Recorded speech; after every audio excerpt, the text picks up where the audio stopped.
The plate shattered against the tiled floor before I could even process what she'd said. I'm in love with someone else. Her voice didn't tremble. It was steady, cold, rehearsed. That hurt more than the words themselves. Emily had always been the one who cried at movies, who apologized when I stubbed my toe. But now, her face was still, her eyes distant, like she was reading from a script she didn't believe in. For a moment, I just stood there, my mind an empty echo chamber. The air in the kitchen was heavy with the scent of burnt toast and betrayal. The coffee pot hissed behind me, the mundane sound clashing cruelly with the chaos inside my chest. You're joking, I managed. Tell me you're joking.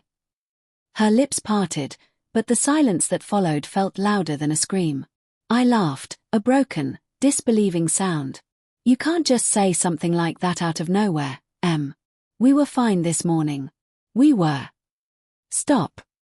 She put her hand up. Don't make this harder. Harder. The word sliced through me. It wasn't the first time we'd argued, but this was different. There was no emotion behind her eyes. Just exhaustion. Resignation. Who? I whispered. She flinched.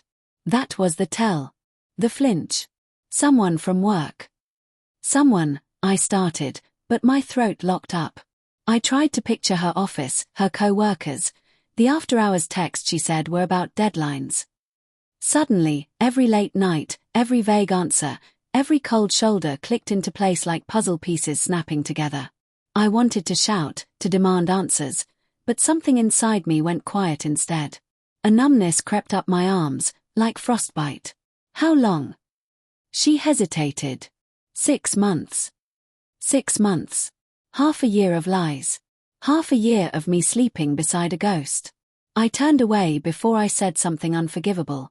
The wall clock ticked mockingly, each second a reminder that time hadn't stopped even though my world had. I didn't mean for it to happen, she said softly, stepping closer. He understands me.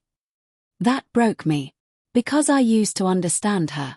I knew her favorite song, her irrational fear of spiders, the way she hummed when she folded laundry. Now she was a stranger telling me my marriage was dead. Then go, I said, my voice cracking. Go be with him. Her breath caught. What? You said you love him. So go.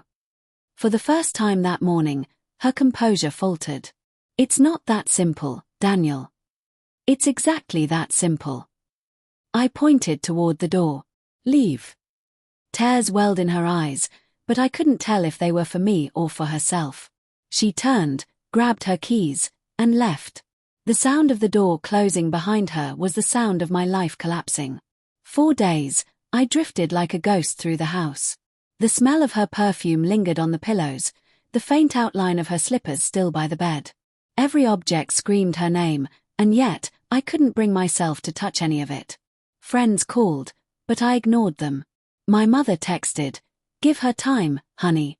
Maybe she's confused." Confused? No. She had made it clear. She was in love with someone else. And yet, the nights were torture. Every creak of the floorboards, every vibration of my phone, I hoped, no, prayed, it was her. On the 4th night, it was. The screen lit up, Emily. My heart seized. I answered without thinking. Her voice was shaking. Dan, can we talk?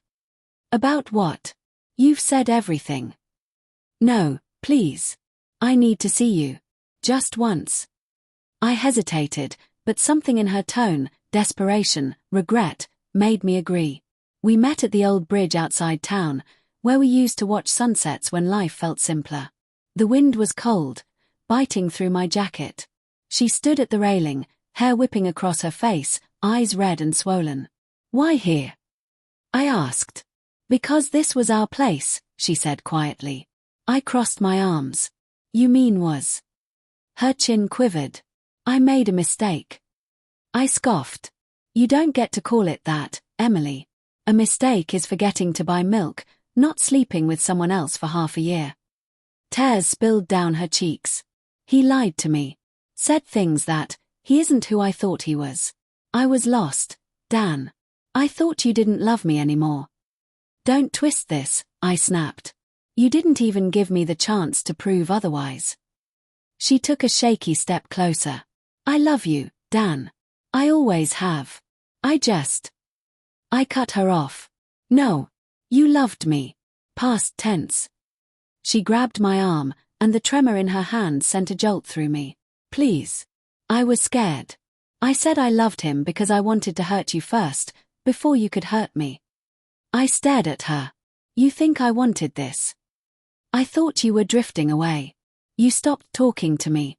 You'd come home late, tired, distant. I was working 2 jobs to pay for your grad classes. Her lips parted. Silence. Then she broke. Oh God. The realization hit her like a wave. She covered her face, sobbing, and I felt my anger falter, for a moment. Because I remembered the woman I married. The one who used to fall asleep on my shoulder mid-movie, the one who planned picnics in the rain. The one who was now begging for forgiveness under the same sky we once made promises beneath. But something inside me had changed. I can't, I said finally. You killed it, Em. Whatever this was, it's gone. She looked up, eyes wild. Don't say that. You don't mean that. Don't I? She grabbed my shirt, voice breaking. I lied, Dan. I didn't love him. I said it because I thought. Her words trailed off into a scream that echoed across the empty bridge. Emily, I started, but she stepped back, shaking her head. You're leaving me, she whispered, voice hollow. You really are. I didn't answer. I turned and walked toward my car. Behind me, I heard her sobbing, calling my name, her voice unraveling into something raw and broken. Dan. Please. It was a lie. It was a lie.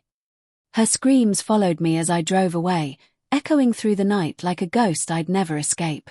That was 3 months ago. Sometimes, I still hear her in my dreams, crying, pleading, promising. But when I wake, it's silence. People think betrayal ends with anger, but it doesn't. It ends with quiet. With emptiness.